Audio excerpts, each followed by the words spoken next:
musharaxa golaha wakiilada Somaliland ee gobolka Murudijeex Maxamuud Cabdi Jaamac Xuuto ayaa maanta ka jawaabay qayladhaan ka soo yeedhay dadka deegaanka Laalays oo ay ka jirtay abiyo la'aan baahsan.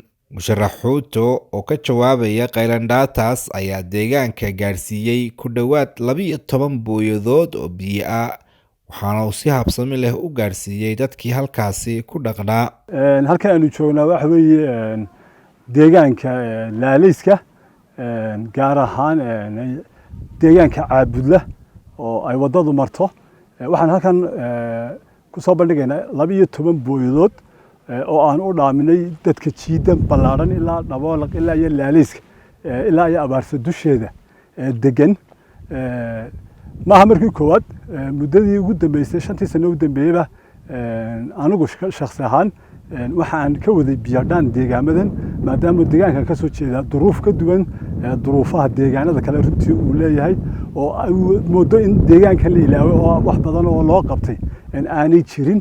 marka maanta inagoo xaaladdan ku jirno oo ah jiilaal bartankii 2 bilood ka horna bilownay biyadhaamintan waxaan halkan maanta ku qaybinaan deegaanka ballaaran gaarsiinayna 12 booyadood oo hordhac ah inay booyado badan oo aan wadno oo doonino duruuftan adag ilaa inta laga baxayo inaanu si joogto ah biyaha si aan horeba ugu siin jirnay aan ugu siino.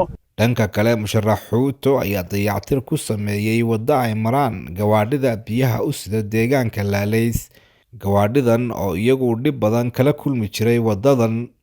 sidoo kale saan hore u soo sheegay maanta waxaa halkan ka socday waddo banayn wajigii labaad ee wadadan Laalayska ilaa Allay Baday ilaa Itoobiya oo hore aanu halkan uga qabanay. maantana qaybihii harsanaa ee ugu adkaa maanta dadka halkan jooga dadka Laalayska xoogga aad arkayso ayaanu maanta halkan uga faa'iideynay sidii ay uga qayb qaadan lahaayeen iyaduna. marka waxay sahlaysaa wadadani in baabuurtan iyo biyadhaankan halkan ka wadnaa ay si sahlan oo fudud uga maraan baabuurta halkan maadaama ay adkayd xataa markii hore biyadhaankii waayihii hore aan samayn jirnay in xataa waddo ay maraan booyaduhu ay waa jireen. maanta waxay waddadaa aanu mashruuceedii labaad wadnaa u sahlayaa in booyadihii si yaroo fudud dadkii biyaha intii baraagale iyo intii baca haysataba aanu u gaarsiin karno. sidoo kale caanalaydii iyo dadkii xoolaha iibgeynayba waddadan si yaroo fudud ay u mari karaan. sidoo kale dadka deegaanka ayaa iyagu u mahad celiyey musharax Xuuto oo isagu u qabtay hawshan ballaaran.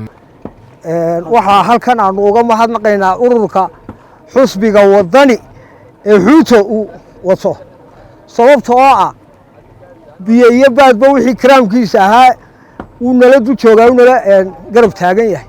biyo kaliya baahidu maaha wataa dhirtiina dee wada ingegtee caleentii daadisay. abaartu aad bay noo haysaa. wadadii waa fayskii labaad ee maanta uu ka qabanayo.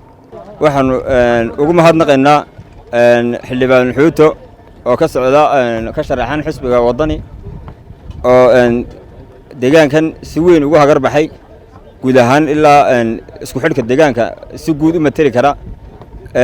aad iyo aad baan u soo dhaweynaa biyaha uu noo keenay iyo shaqada labaad oo baryahan bayaduna socotay oo ahayd waddada isku xidha Hargeysa ilaa iyo Allay Baday oo aanu si xawli uga qayb qaatay xildhibaan Xuuto iyo Maxamed Cali oo isku sidkan ayaa si weyn uga qayb qaatay waddadan. aad iyo aad baan ugu mahadnaqaynaa biyaha iyo waddadaba ay keeneenba. ugu mahadnaqaynaa ciddii hawl ka soo hawl gashay oo ugu horeeyo xildhibaan Xuuto biyaha waddada iyo hawlo kale oo ka horeeyay oo intaba ku soo noqonay. horta aad iyo aad bay ugu mahadsan yihiin xusbigan waddan markaa waanu idinku mahadnaqanaa biyaha keenteen. haddana baahidu way taagantuun laakiin 100% ayaanu ku mahadnaqanaa.